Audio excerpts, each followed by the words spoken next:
Et le top du top, le tigre au Népal. On savait déjà que les nouvelles étaient plutôt bonnes en Inde, le pays voisin. Bonjour à tous, je vous accueille une nouvelle fois dans mon bureau de ma maison de Pararawen, dans la jungle de Kalimantan, pour vous donner des bonnes nouvelles. Alors vous le savez, malheureusement, la planète va mal, l'érosion de la biodiversité est au cœur de l'actualité, mais il y a aussi des bonnes nouvelles, et vous en avez jamais entendu parler, ou probablement jamais entendu parler.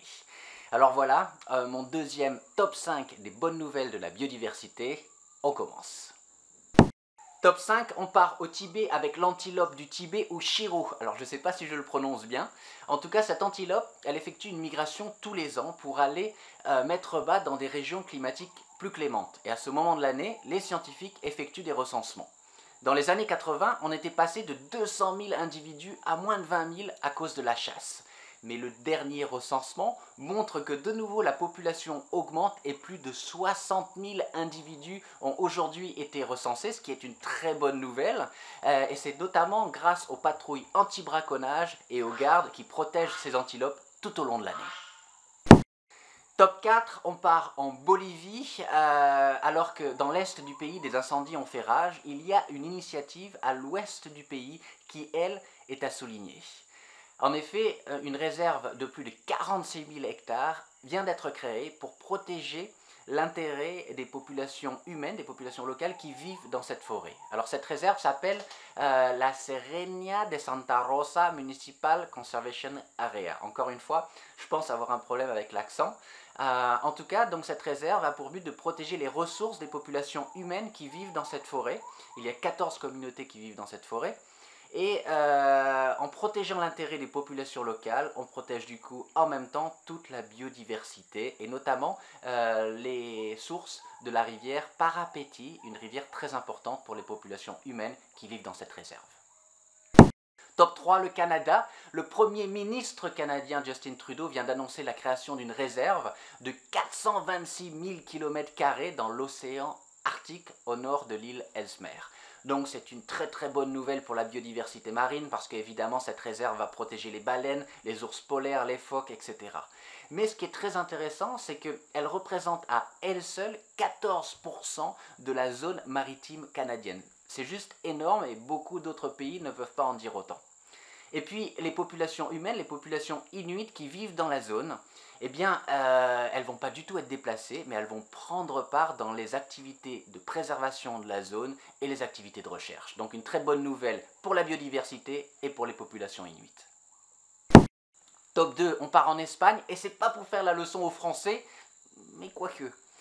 Dans les années 80, on avait entre 60 et 70 ours bruns dans la chaîne de montagnes Cantabrienne au nord-ouest de l'Espagne.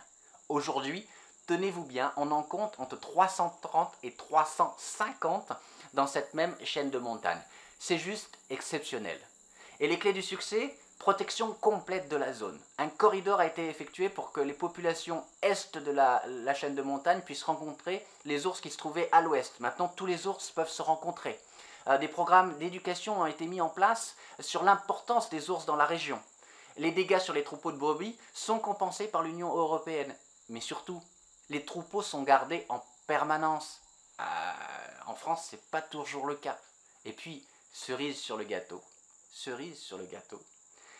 L'économie locale est maintenant boostée par les activités touristiques parce que les touristes se pressent pour aller voir ces ours à l'état sauvage. Voilà, je ne compare pas avec la situation dans les Pyrénées parce que c'est la honte quand même.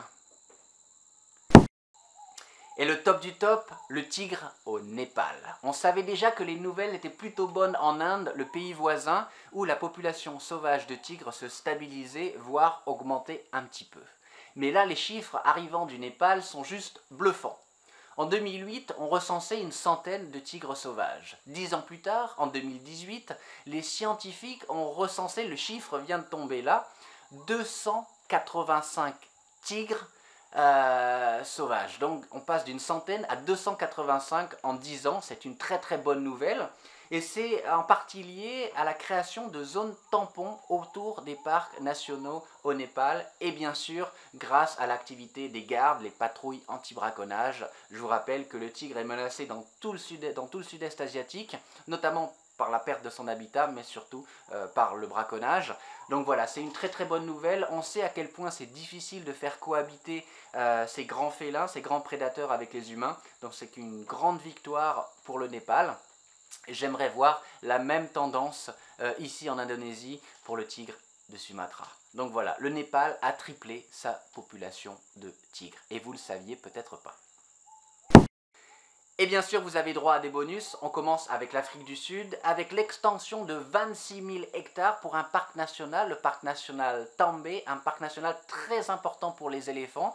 Il y a dans ce parc national une trentaine de tuskers, ces grands mâles, très vieux mâles qui peuvent avoir des défenses de près de 3 mètres. Elles traînent quasiment par terre lorsqu'ils marchent. C'est des éléphants qui sont très rares, donc il y en a une trentaine rien que dans ce parc national, le parc national També, et il va s'agrandir de 26 000 hectares. Et le dernier bonus nous vient de France, des Alpes, avec une saison de reproduction record pour le gypaète barbu. Et voilà toutes mes bonnes nouvelles pour la biodiversité. Vous voyez, il y a encore de quoi garder le moral. Vous avez toutes les informations et les liens vers les différents articles des sujets que j'ai abordés dans la description de cette vidéo. Et vous avez aussi les liens pour aller visiter Global Conservation Solution. Voilà, et n'oubliez pas, action concrète, résultat concret. Merci. Abonnez-vous à cette chaîne et n'oubliez pas de cliquer sur la petite cloche pour recevoir toutes les notifications et ne rater aucune vidéo.